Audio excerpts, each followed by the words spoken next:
This is a very interesting philosophical question. Charles, are objective moral values and duties real? If so, how do you ground them? I think you should always aspire for discoverability. So the difference between knowledge that you gain from insight into the world and knowledge that just is invented out of a human's brain is the ability to rediscover it if it's lost. So imagine if somebody walks by and sets the Bible on fire, and it's the last copy ever, and everybody gets amnesia, never the goodbye Bible. So the question is, will Christianity be rediscovered?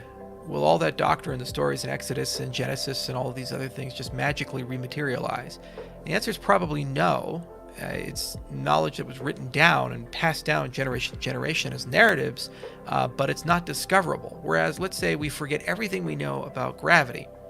Then when you go to gravity and you start, thinking about it again, and you start noticing physical phenomena, 100 years, 200, 300 years down the road, we could start rebuilding the prior knowledge that we had. That's why you see there's cyclic nature of knowledge, where things that the Greeks and Romans knew were lost during the Dark Ages, and then they were rediscovered during the Renaissance. And actually the Greeks and Romans rediscovered things that happened during the Bronze Age that the sea people got rid of. So there's that great cyclic nature of knowledge. Okay, so there's a question of, well, is there a moral reality that is discoverable? So, if you started from no prior knowledge, could you, over time, rebuild the same system regardless of who you are? And I believe it is possible, because what you could do is you could look at various social structures and you could compare them, and then you'd say, okay, which social structures tend to be more stable? Which social structures tend to have more happiness if it's measurable? Let's say you can measure such things in a utilitarian sense. What social structures tend to be more sustainable, meaning that they'll last unmolested for hundreds of thousands of years? And then you say, okay, from those social structures, is there a code of conduct that they have in common? And I'd argue that there is one. Like, for example, societies that don't rape, pillage, and murder probably are more stable than societies that do. Societies that respect property rights and don't embrace theft are probably more stable than societies that don't.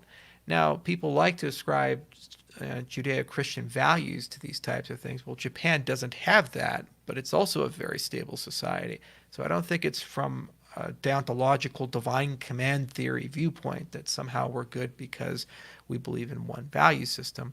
It's just there are common threads that you can see. Now, this is a very goal-oriented way of looking at morals and ethics, and it's a very macro way of looking at morals and ethics, not a micro way. So macro in that it's for the society, micro in that it's for the individual. It's entirely possible that you can have a moral code that leads to a stable, prosperous society that is just terrible for the individual. And this isn't the danger of this type of analysis that people would do. So, for example, you can have a totally stable, great society, but you have a weird moral code where every third child someone has, you gouge out their eyes for some, bizarre deity. This would be a pretty terrible thing, and we'd agree it's a terrible thing, but that doesn't necessarily mean that society would fall apart. So you have to kind of work your way through that problem too. And, this is what ethicists do, and there are many different ways of looking at these things. But I always tend to try to be productive and long arc and say, what are the things we value? What are the things that we care about in society?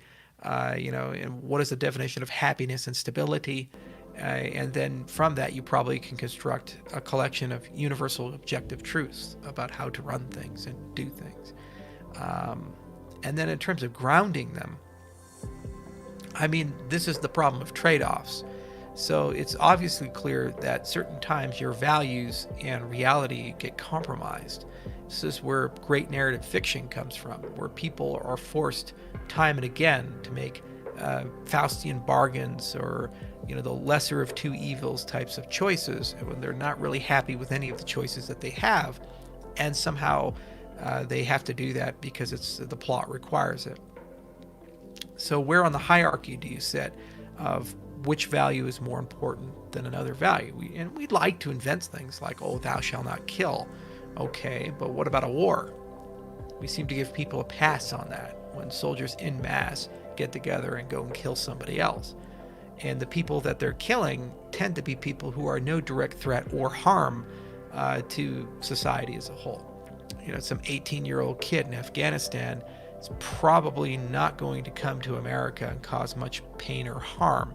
But there are geopolitical reasons why soldiers are there, drones are there, and these types of things are happening, and vice versa. So, there's hierarchies as well, and that's a really hard topic to think about.